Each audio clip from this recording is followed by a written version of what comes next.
Premananda Sukhi Kripa Balukana Koro Ami Boro Dukhi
Juga Shri Jivaha Prabhu Lokanatha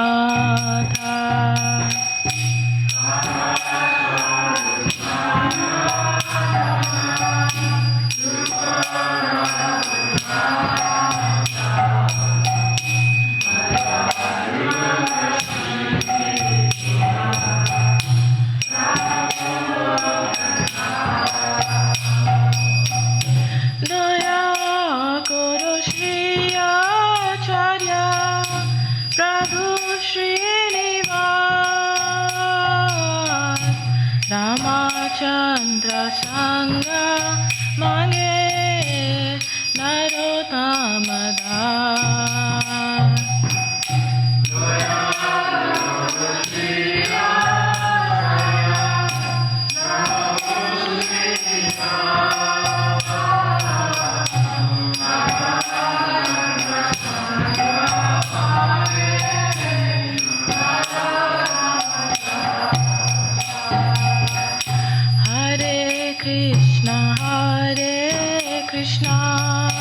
Krishna Krishna Hare Hare Hare Rama Hare Rama Rama Rama Hare Hare Hare Krishna Hare Krishna Krishna Krishna Hare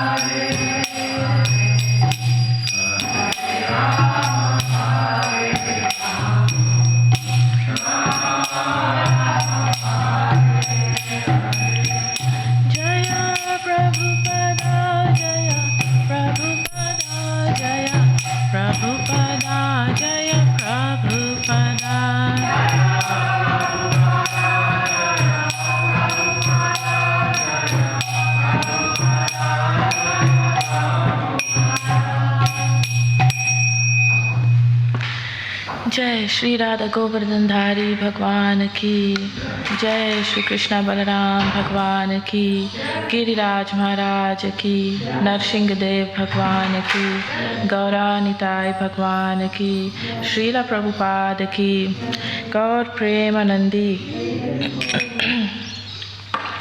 Hare Krishna everyone. So today I'll be speaking from the Sri Caitanya Caritamrita, Adi-lila, chapter 13, verse 63. Verse 67. Thank you. Also today, I'll be talking about Sri Ishwarapuri, whose disappearance deity is today. So the class will be split between this verse 67 today and Sri Ishwarapuri. So please repeat after me. Jaya Jaya Shri Chaitanya Jaya Nityananda Jaya Advaita Chandra Jaya Gaura Bhakta Vrinda.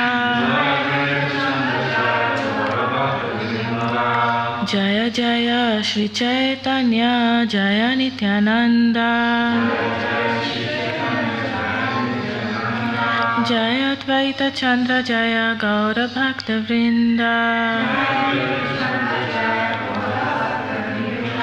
Jaya Jaya Shri Caitanya Jaya Nityananda. Jaya Advaita Chandra Jaya Gaura Bhakta Vrinda.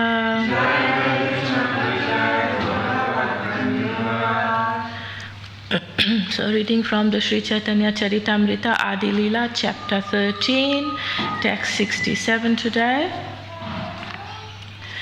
Kintu sarva lokha dekhi Krishna bahir mukha. Vishaya nimagna loka dekhi paya dukha. Kintu sarva loka dekhi Krishna bahir mukha.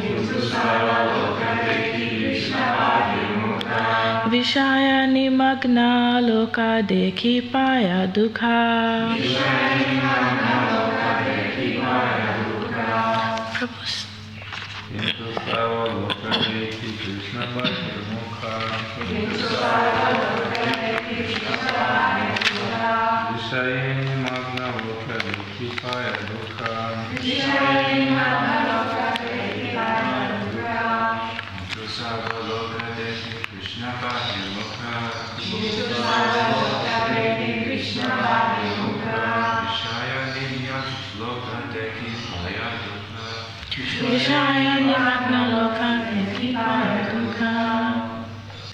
Kintu, but sarvaloka, all people, dekhi, seeing, Krishna bahir mukha, without Krishna consciousness, Vishaye, material enjoyment, Nimagna, merged, Loka, all people, Dekhi, seeing, Paya Dukha, felt pained.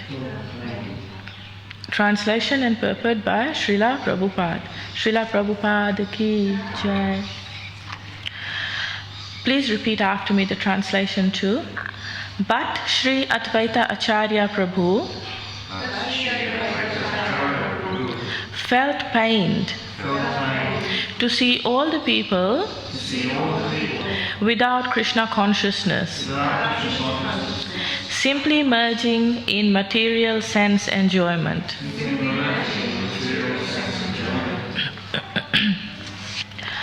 Purport: a bona fide devotee of Lord Krishna is always pained to see the fallen condition of the whole world.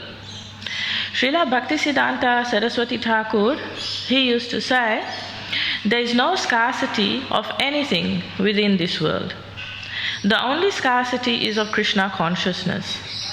That is the vision of all pure devotees. Because of this lack of Krishna consciousness in human society, people are suffering terribly, being merged in an ocean of nescience and sense gratification.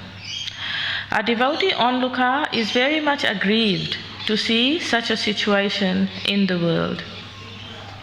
So, we'll talk a few points from this purport, and before I do that, I'll just put this in context. So, right now, this chapter 13 we are up to, it's titled The Advent of Lord Sri Chaitanya Mahaprabhu, which is very apt because Gaur Purnima is just around the corner. So this is the title of this chapter, and what's happening is it's been described in the previous verses what has happened. That is that different devotees, they have appeared and the order in which they appeared, and we know that when the Lord comes to earth to perform his pastimes, then he brings along with him his associates and his dham and his paraphernalia and all the things that are dear to him. So he comes like this. So before Lord Chaitanya appeared to earth, he sent down many, many devotees before him. And it's described that Sachi Mata, his parents, Sachi Mata and Jagannath Mishra, and Advaita Acharya, Haridas Thakur, for example, these were some of the people who he asked to appear on earth before he did himself. So, before Lord Chaitanya appeared, the devotees at that time in Navadvip, they used to gather together at the house of Advaita Acharya. And here, Advaita Acharya, he would be reciting the Bhagavad Gita and the Srimad Bhagavatam. And together with all the devotees, they took a lot of pleasure in talking about Krishna and always chanting Hare Krishna Maha Mantra. So then, so Advaita Acharya, he had already come, and this is what he was doing classes from his place with all the Vaishnavas at that point.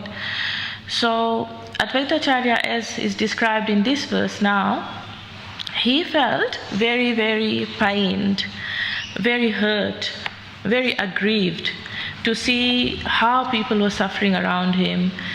And he knew that people are suffering because of this lack of Krishna consciousness, this lack of awareness. And also because people are just being merged in sense gratification. That's all they think there is to life, just sense gratification.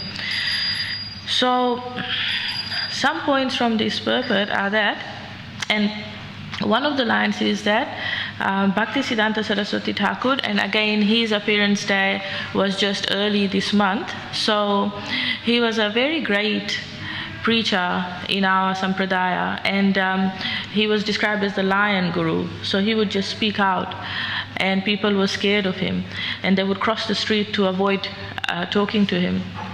So he said that there is no scarcity of anything within this world, the only scarcity is of Krishna consciousness.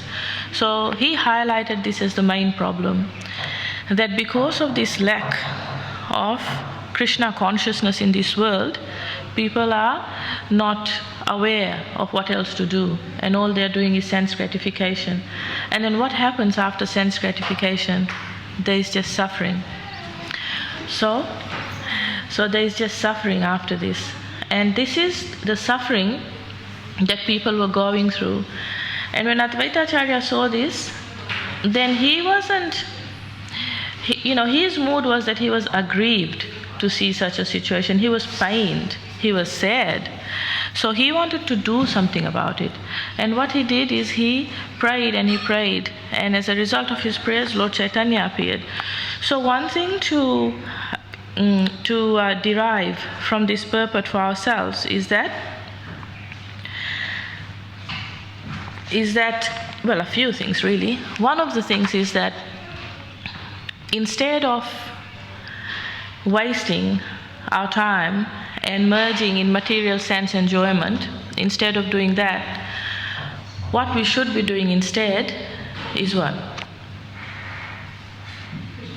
Yes, Krishna consciousness activities, actual practical devotional service activities. And when we do this, then we become more and more purified, we become more and more Krishna conscious, aware of Krishna, aware of his energies, aware of how things work in the material world and the spiritual world, and aware of our roles as Krishna's servants. And we serve in this way, we serve more and more like this. So by doing that, it's not just doing nothing, it's actually doing something practical. Otherwise our senses can go crazy if we don't engage our senses. So by engaging our senses in Krishna consciousness activities, we are giving it a positive engagement, which is not just keeping us out of trouble, but also taking us back to Godhead. So that's one thing. The other thing is that this time is very precious, and we kind of think that it's always going to be with us and we'll always have this time and we'll always have the choice. But then sometimes if we keep choosing sense gratification over and over, knowingly, over Krishna consciousness, then sometimes Krishna will make it very difficult for us then, and he will force us sometimes. Not force us because we have free will, not force us in that way, but arrange situations in that way that it becomes difficult for us to do anything else but rely on Krishna's mercy. So it is said in Canto 10 that whom the Lord particularly favors, he takes away everything from him. His family, his friends, his material assets, like that. Takes away everything from him. And this is like a bit scary when you think about it, but Krishna doesn't do this lightly, and he does this, he's called Hara when he does this. And when he does this, it's only for the betterment of that individual soul. It's only so that that soul can progress quickly. Otherwise that soul is going down the other way, engaged in sense gratification and then suffering. So another thing so using our time wisely, that was another point. And another point to take away from this purport is that just look at Advaita Acharya's mood. He was pained, he was aggrieved, it says. So this is the mood that one should be having as well when we see others suffering. So sometimes we can kind of delight in it and we can go, that's your karma, that's what you get. But that's actually, we should really be careful. Although we understand and we know we all suffer and enjoy due to our attachments and our aversions, that's how our suffering comes, that's how our enjoyment comes. By that, we are all in the same pot. So instead our mood should be, yes, like we can understand, yes, sure, this person must be suffering because of something or the other, which I don't know, but my job isn't to laugh at his misfortune. My mood should actually be to try to help this person in a Krishna conscious way.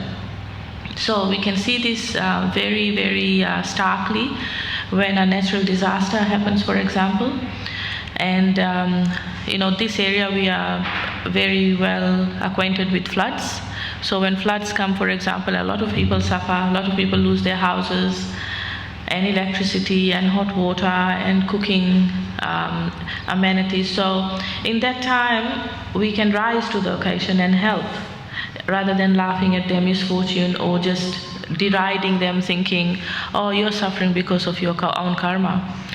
So firstly, helping the suffering, helping the needy, and doing it in a Krishna conscious way. The main ways are by giving prasadam and by sharing the holy name, and also helping with material needs, like giving a blanket if it's needed, for example. So like that. And the other thing, the other thing to understand out of this is that actually in this material world, we all enjoy and suffer. And the way the scriptures describe it is either it's like the waves in an ocean. So after a wave comes, it's calm for a little while. So that's the happiness. And then a wave comes again, and that's the suffering. So these waves of enjoyment and suffering come like the seasons, is described.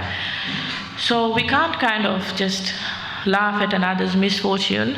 And for me, I kind of think, oh gosh, what's coming for me next? This person's suffering so much. Ooh, it's kind of like we have to kind of. So what I'm trying to say is the philosophy that we have is very, very profound, is very deep. But this philosophy is what is making us have this strength of character, this strength of practice. And from this philosophy, we shouldn't therefore become puffed up. We shouldn't become puffed up and think, oh, I know why this is happening. Yes, we know why it is happening. However, we are in the same pot and it can happen to us as well. The way we have, though, the way of knowledge that we have to get out of this cycle of suffering is being given here by Advaita Acharya. And he is saying that just take to Krishna consciousness. Okay, so those are the points I wanted to mention from this purport here. And then I will talk a little about Sri Ishwara Puri, whose disappearance date is today. So it's as we know, Lord Chaitanya's appearance is just around the corner, and Sri Ishwara Puri is Lord Chaitanya's spiritual master. So today is his disappearance day, the commemoration of his disappearance day, and it's really very, very nice to get to know these spiritual personalities and learn from the examples of their lives. So I'll speak a little bit about Ishwara Puri. Okay, so Ishwara Puri's spiritual master was Sri Madhvendra Puri. And Sri Madhvendra Puri also, all the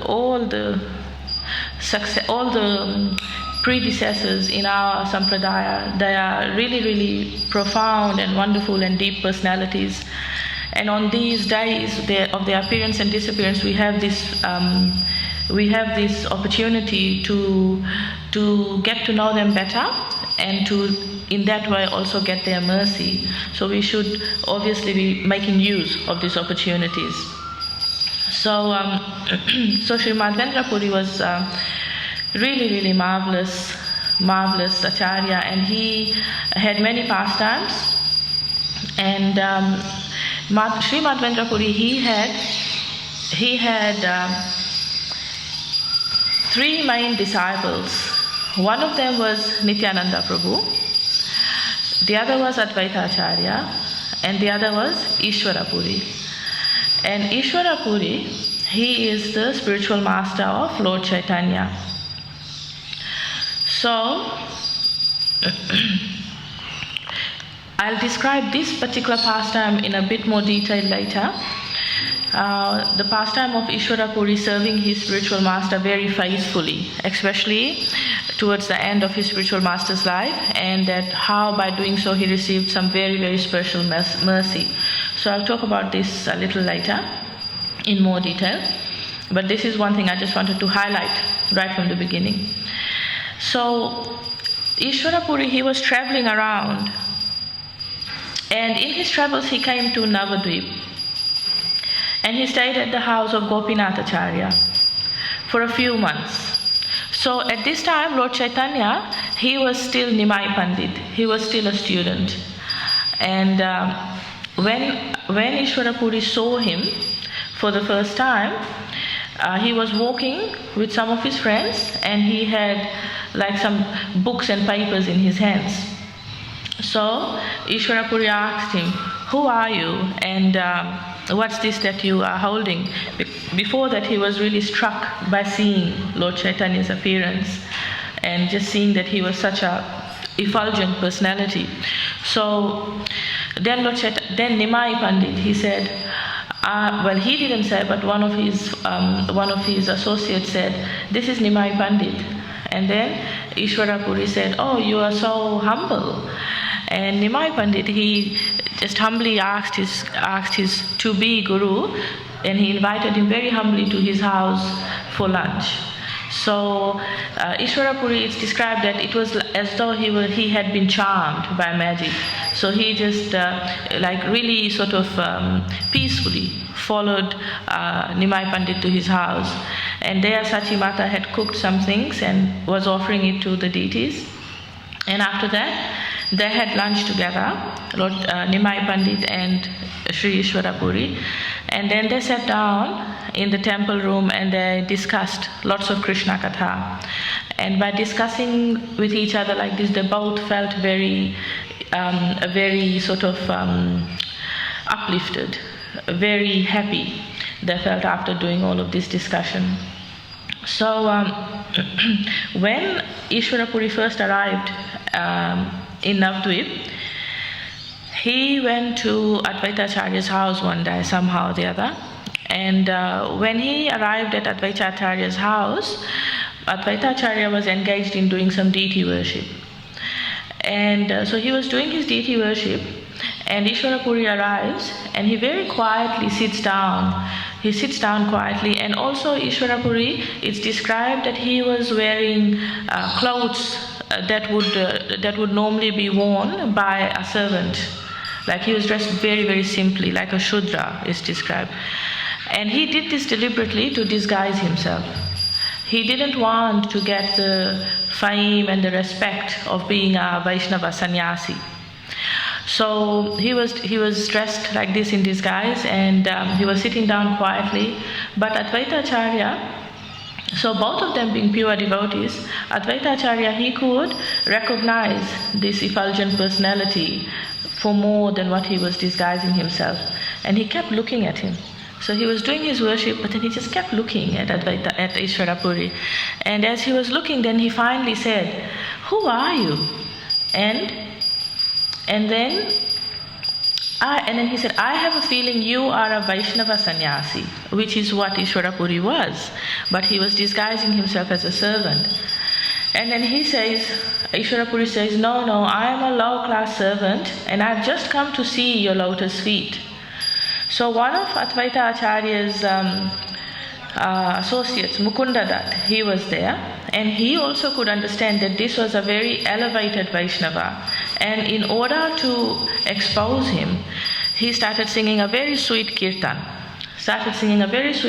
Describing Krishna's pastimes.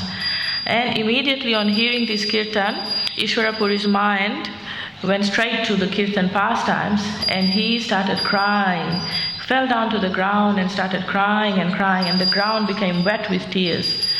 So everybody could immediately understand this is a great Vaishnava devotee, and he's not able to hide his transcendental emotions. And they also understood. So Advaita Acharya immediately he got up and he firmly embraced Ishwarapuri. And he said that, so although Ishwarapuri at this point, he did not say that I am Ishwarapuri and my spiritual master is Madhvendra Puri. He didn't say like this, but everybody present there could understand that he was Madhvendra Puri's disciple. And the reason they could understand that he was Madhvendra Puri's disciple is because, so Madhvendra Puri, he had this ecstatic love of Godhead. Like in him, the emotions of love would just come through with tears and crying and laughing. All these ecstatic emotions would come through. So it was known that anyone who genuinely, anyone in the parampara then, who genuinely feels these emotions and is not able to control these ecstatic emotions, that this person has the mercy of Madhvendra Puri. So it's described like that. So that's how these devotees were able to know that, okay, this is a disciple of Madhvendra Puri. So that's one very nice pastime. So then what happened is Ishwarapuri, he continued to live for a few months at the house of Gopinath Acharya, and Nimai Pandit, he would go often and he would take darshan and he would serve him, and he would invite him to his house for lunch quite often. So Ishwarapuri has written one book. It's called the Krishna Lilamrita, and this book so Gadadhar Pandit at that point, he was a young boy, and so Ishwarapuri, he was very affectionate towards him, and he began to teach him from this book called the Sri Krishna Lilamrita. And he also asked Nimai Pandit, when Nimai Pandit came to see him and offered his obeisances, he also asked Nimai Pandit one day that, I've written this book, I want you to please proofread it. And Nimai Pandit said, well, whenever a devotee speaks, whatever a devotee speaks and writes is dictated by Krishna. And if anybody sees fault in this, then he is sinful. So whatever things you have written, Krishna accepts in the mood in which you have written it. And so Ishwarapuri, he understood even more how special Nimai Pandit was. So after this, Ishwarapuri continued on his tours around and on spiritual pilgrimage. And after some time, so Lord Chaitanya, he now wanted to reveal himself, not as the scholar, but as Lord Chaitanya, who had come to save the world by Harinam Sankirtan. So first of all, he went to Gaya. So Gaya is this place in India where even to this day people go to perform the Pinda ceremony. And the Pinda ceremony is a special kind of ceremony, like a ritual almost, which is done where the departed ancestors, like the parents and the grandparents, they are offered like prasadam.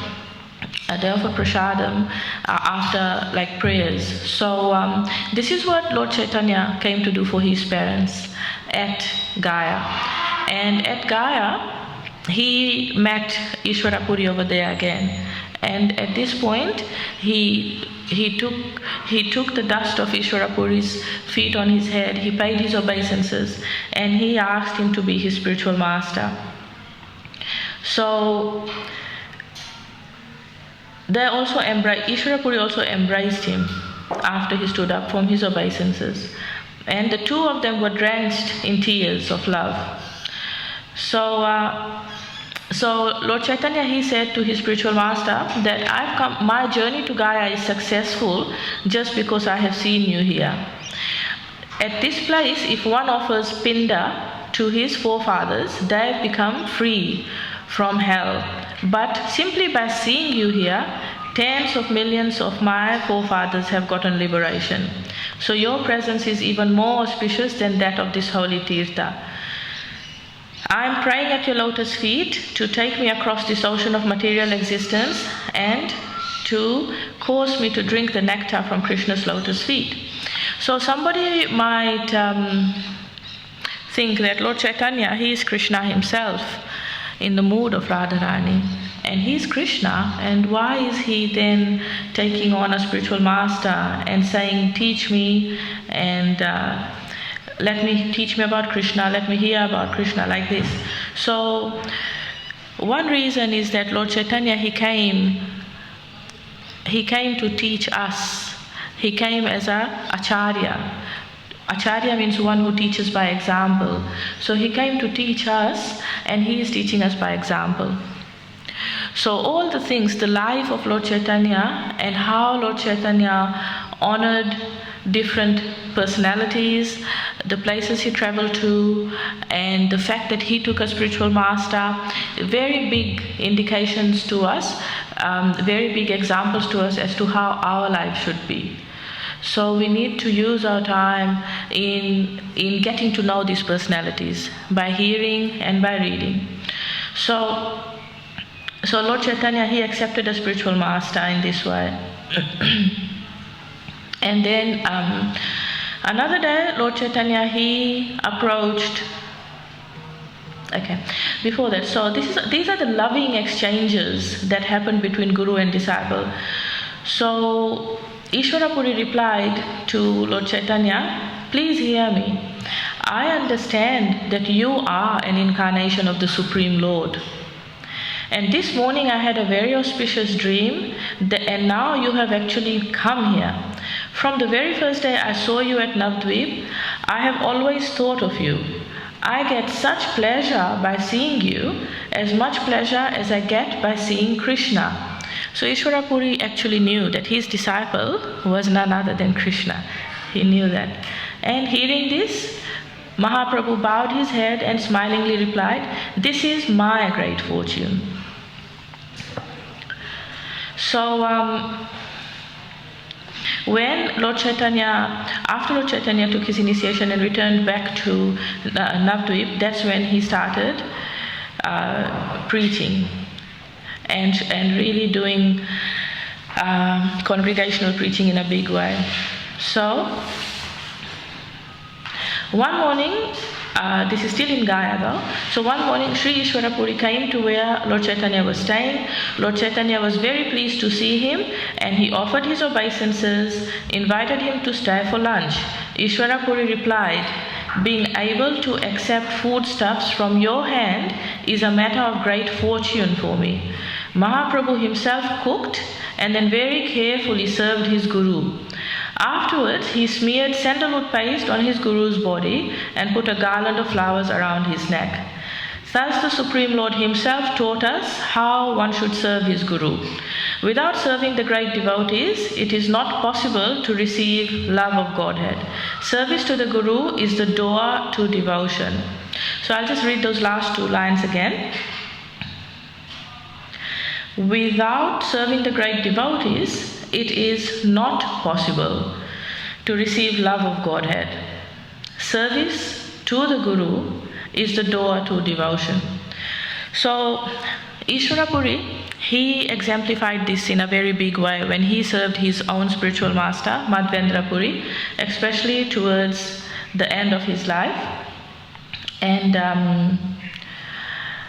what happened there is, so Madhvendra Puri, at the last stage of his life, he became an invalid and he was completely unable to move. And Ishwarapuri, he engaged himself in his menial service of caring for the body of his spiritual master. He personally cleaned up his stool and urine, always chanting the Hare Krishna Maha Mantra and reminding Madhvendra Puri about the pastimes of Krishna in the last stages of his life. Ishwarapuri gave the best service amongst his disciples. Madhvendra Puri was very pleased with him, and he blessed him, and he said, "My dear boy, I can only pray to Krishna that he will be pleased with you." So thus, Ishwarapuri, by the grace of his spiritual master, Sri Madhvendra Puri, became a great devotee in the ocean of love of Godhead. So, when somebody is an invalid, the burden of care is very heavy, as some of us have probably experienced if we've cared for somebody who is sick or on their deathbed. So the burden of care is not just the physical care of the body, but as devotees it is mainly the spiritual care and keeping the consciousness fixed on Krishna. So Ishwarapuri, as the disciple of Madhvendra Puri, served his guru physically by doing, such sort of such personal service, like cleaning up his waste and looking after his body. And not only that, more than that, he kept reminding him, chanting the Hare Krishna Maha Mantra, and kept reminding him of the pastimes of Lord Krishna in the last stages of his life. So this kind of service is a very special service. And it's actually a privilege, a great privilege to be able to do this service, to be able to help a soul remember Krishna, especially when the soul is just about to leave their body and about to go and hopefully go to a higher destination and hopefully meet Krishna sooner rather than later. So this is the service that particularly made Ishwarapuri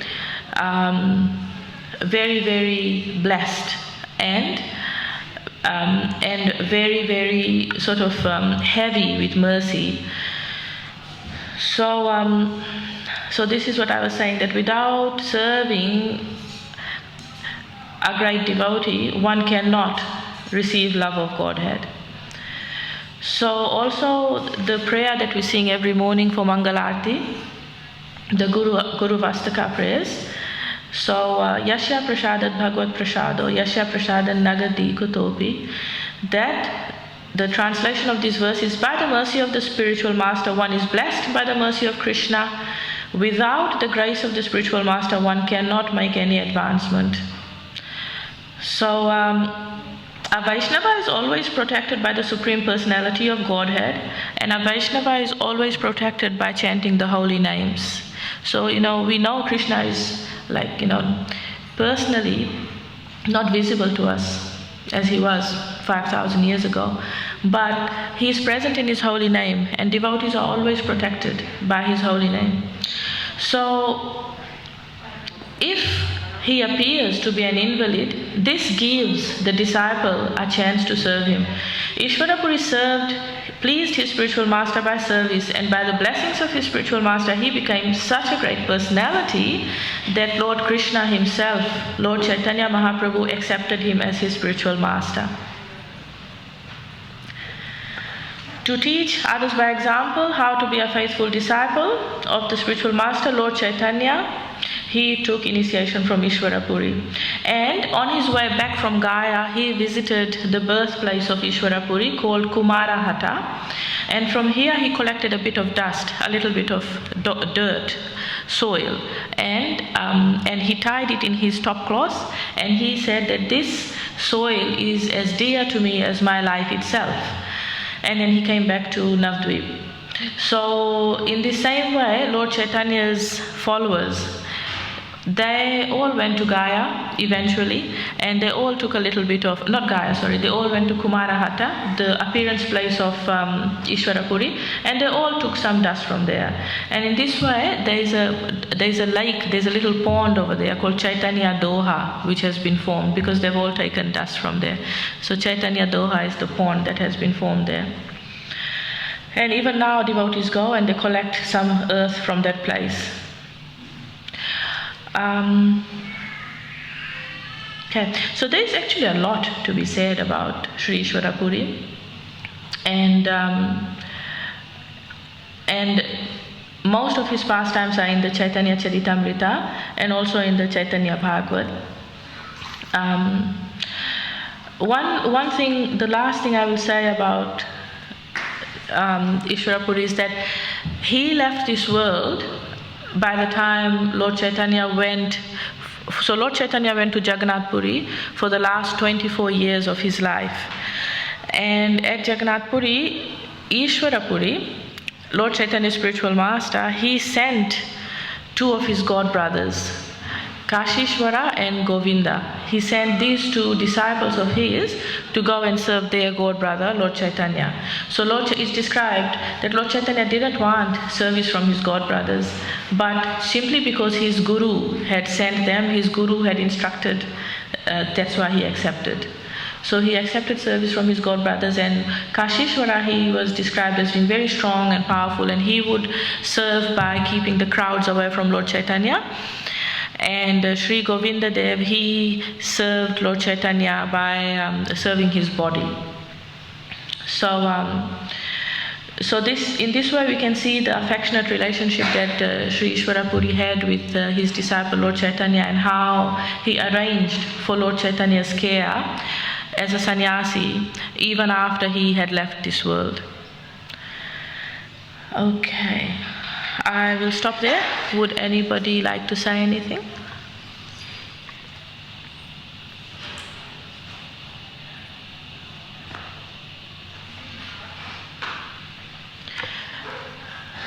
Anything additional?